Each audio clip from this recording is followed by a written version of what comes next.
Hey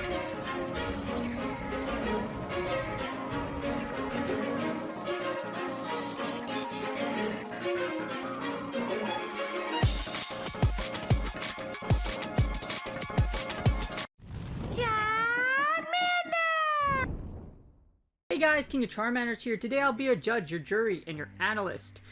Now, I bring you this video of the most... Okay, so there's one of two things. One, this is the most annoying thing since, like, the dawn of time, literally, because you get it, it's the Time Dragon. Or, it is the greatest thing since sliced bread for you because it's brought you to rank 10 or legend in Master League because it's that powerful. Just be known, if you are using this thing, you have an obscene advantage over your opponent. And if you use this to make legend, I personally have never used this to make rank 10 or legend, you do not have the right to brag about being anti-meta, because this thing is literally the most powerful dragon in existence for multiple seasons. Hell, since the preseason till now, Dialga has been a beast, and now here I bring you the level 50 analysis for Season 8. Because the Ultra Unlock came out, you can now get Master League Dialga at level 50, so you're probably, you are listening to this video, you are probably rating right now, etc., to get all the XL candies for your level 50. Anyways, for Dialga, the reason why it's so powerful is because it's a Steel Dragon Pokemon. Maxes out at 45-65, extremely high attack, defense, and stamina at level 50. The reason why it's so good is because Dialga only has two weaknesses, fighting and ground, but it has a whole ton of resistances. Literally 1, 2, 3, 4, 5, 6, over 10 resistances out of the entire Pokemon. Well, basically the entire Pokemon. It resists a lot of things, okay? But that's why it's so powerful. It has Dragon Breath for very high fast damage, Draco Meteor and Thunder for nukes, and Iron Head does a ton of damage with its high attack stat. This thing will win. This thing is basically, if you have a level 50, you will have a great advantage, and we are here to analyze Dialga at level 50 for Season 8. Alright, as I always say, please consider contributing to pvpoke.com using this tab below here. So, for the rankings, as you see here, we're going to go here. We're going to go to Open Master League. So, Master League at Infinity. So, as you see here, I don't even have to scroll down because Dialga at Open Master League is number 3 overall. Only losing to Lugia and Melmetal, basically because Melmetal resists Dragon Breath and Lugia with Dragon Tail. It's just a super tank, so that's why it's number 1. Dialga XL, as you see here, is basically the most powerful, basically the most powerful Dragon type in Open Master League. As you see here, you're able to you can actually kill Togekiss, like, really convincingly with Dialga. It beats so many typings. Mewtwo beats you for the sheer virtue of being able to nuke you with Focus Blast or doing heavy damage with Psy Strike. Yveltal also has Focus Blast, so basically just things that have fighting and ground or ground coverage moves like Metagross will beat you a lot. As you see, its stat product is obscenely high at level 50. And due to this, as you see, it's basically good in every position. There's nothing bad about Dialga. The only bad thing about Dialga, ironically, even though you're using Super Meta, it is technical, meaning it has a complex moveset that might have a high learning curve. Just because Dragon Breath charges particularly slowly, but despite that, the overall damage you get with Dragon Breath, plus its movesets, makes it extremely powerful. So if you thought Dialga was annoying, you probably have a bunch of friends out there, or you, that are trying to 1, get the shiny, or 2, you're trying to get that sweet level 51 for Open Master League. Alright, so this is the part you probably all skipped to. This is the pvpoke.com matrix. So, if you are going to party like you're going to party against Open Master League if you have a Dialga. As you see here, we got Open Master League. I got the Master League meta to the right. I'm looking at level 50 Dialga. I'm also looking at level 51. I also put the minimum IV one here, so 15, 14, 12. This is the minimum IV for Master League Classic, so if you don't want to spend all that money, you just want your XL, you're probably, hopefully you get a hundo, but this is the minimums. Ideally, you want to get a perfect, because you're going to spend a lot of money for a level 50, so why not just get a perfect, a 98, etc. But hundo is preferred. And I also have a Dialga with Thunder here. So we're going to look at Iron Head and Draco Meteor is the main moveset, but here's Iron Head and Thunder, which is the other moveset you could possibly have.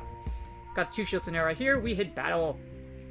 Now, as you see here, when it comes to the Dialga match, whoever has the level 51, or basically whoever wins CMP in the mirror match wins. That's basically what it is. Dialga absolutely melts the Dragon meta, which is why Dragonite, Garchomp, and Giratina all die to it. It also takes out Gyarados. Gyarados with Dragon Breath. Sadly, it will Dragon Breath you down because you get stabbed versus Gyarados. You will also absolutely obliterate other meta Pokemon like Kyogre.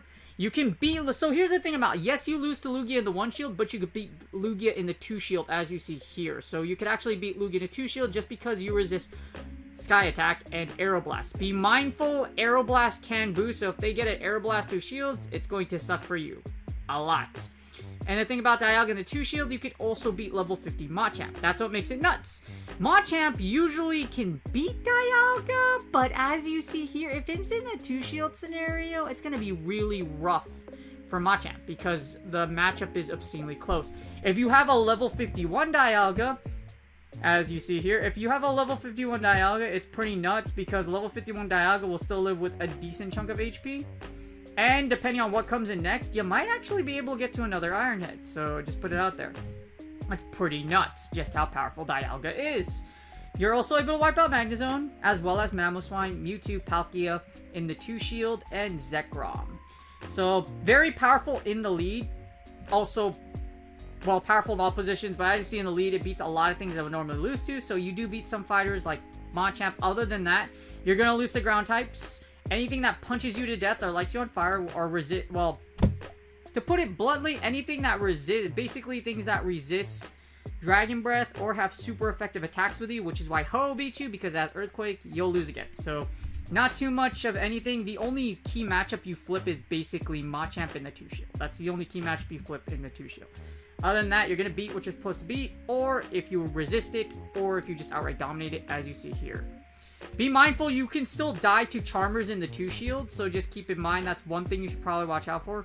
In the 2 shield, as you see here, Togekiss can just charm you down, and it still has a healthy amount of HP, just to keep in mind. Yes, so good. You'll have shield advantage, but that's a very healthy Togekiss, as you see here. Togekiss levels 50, you are susceptible to 2 shield. That's another thing you should watch out for in the 2s.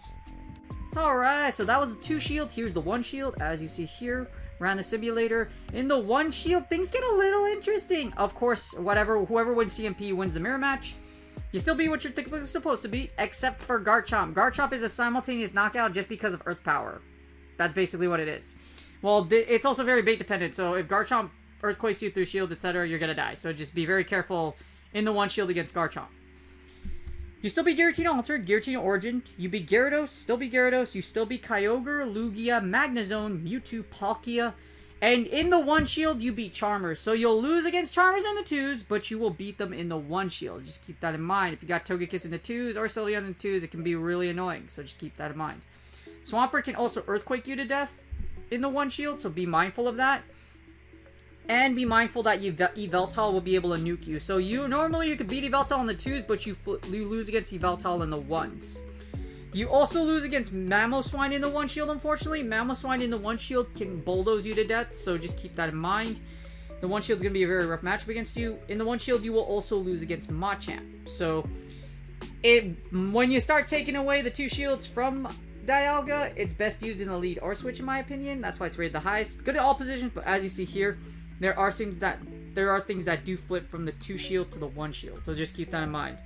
You'll lose against Machamp. You lose against Machamp. You lose against not Charmers, but you lose against Yveltal just because it can nuke you to death.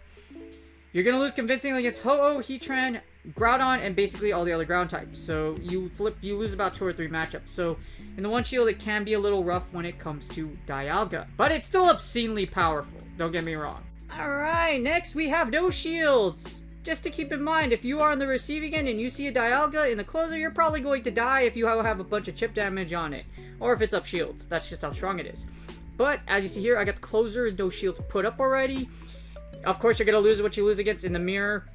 If you have whoever wins CMP wins, basically, or whoever has more damage than the other. Now, when it comes to closers, a key thing to look at is this. If it has Earth Power, you will die. As in, if it's an Earth Power Garchomp, you probably are going to die.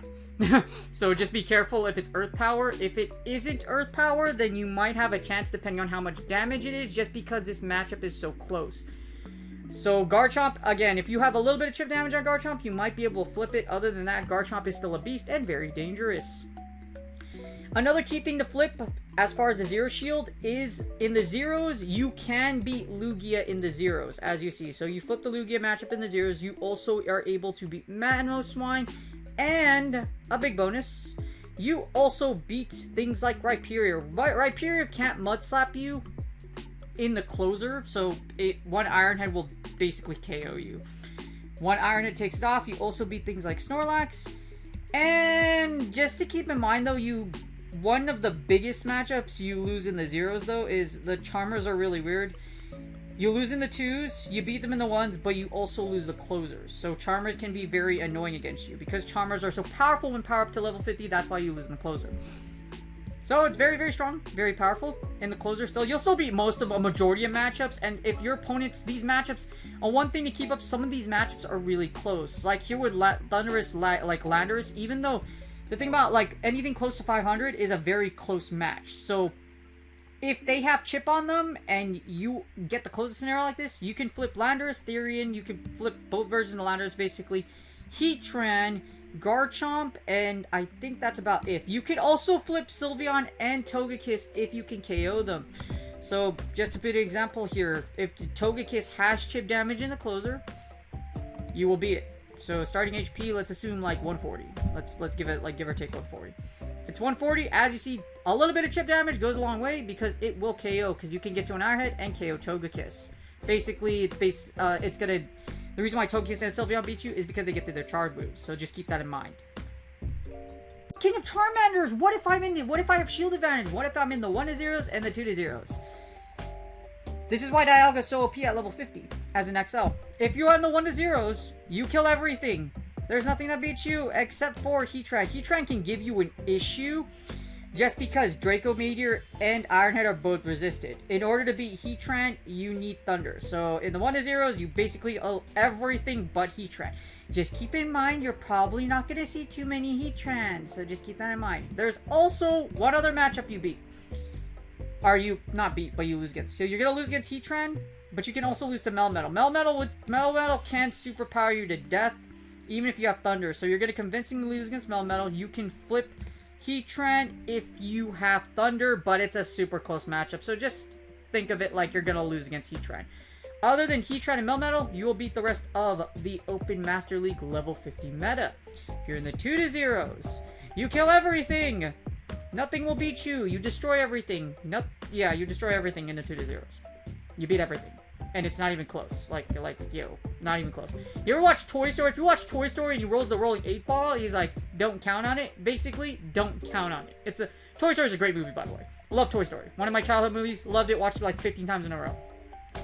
And in the 2-1s, guess what? You are also extremely powerful. So if you have shield advantage, if you're in the 2-1s, you beat everything but Excadrill, Landorus, Therian, and that's it. So if you have shield advantage, you will you only lose a minimum of 2 matchups in the 1-0s or if in the 2-1s. If you're in the 2-0s, you beat everything. So just keep that in mind. This is why Dialga is so worth and why it's top 3. Simply with shield advantage or simply with the 1-0s, it beats most of it beats most of everything if you have advantage, if you have shield advantage, basically. You'll beat most of everything. So is it worth it? Absolutely. And a big note is that if you see the 15, 14, 12, we did a lot of comparisons to it. There wasn't anything that really flipped if you have a bad IV one. Except Machamp in the 2-1, so just keep that in mind. The 15, 14, 12, you're doing so much rating for one anyways. I would say a 98 would do if you're going to power up a 98. Just keep in mind, if they have a hundo, they're going to beat you in the mirror. So that's basically it. So just keep that in mind. And that's GG's. I hope you guys enjoyed the video. It's basically, if you're waiting for level 50 Dialga for Ultra Unlock Week, just get it, okay? Just get it. Hopefully, take all my Hundo luck and all my Shiny luck, and I will bless you with all the Shiny Hundo Shundo luck you can possibly have. Take all of it. I wish you the best, because if you do play Open Level 50 Master League, or were forced into it later, for some odd reason, like if they take out Master League Classic and you can only play Open Master League, Dialga players are going to have a very large advantage. As you see, outside of the 2 shield, or if you just have shield advantage, level 50 Dialga is a beast. And if you have a level 51, it's even worse because you'll win the mirror against pretty much every Dialga you see unless you have Chip. But it's insanely powerful. If you're waiting for it, get your XL, get a perfect one. Again, I hope you get really lucky, get a Hundo or a Shundo, max it out, and then play open level 50. Because those that are paying and playing for level 50s are going to have a huge advantage in that meta. I hope you guys enjoyed the video. Basically, is it worth to get Dialga? Absolutely. Just keep in mind the matchups I told you about. And if you would do me a huge favor, please like and subscribe. It's free, and you can easily subscribe by using that small box at the bottom right. You see that? All you have to do is put your mouse over it, and you can easily subscribe. And it really helps me out for my goal of 3K subs by the end of the year. All my subs I already subbed. I really do appreciate you guys. Appreciate all the support you always give me, and thank you so much for being here to this day. Good luck on your Go Battle League sets, and I will see you all on the next video. Ciao!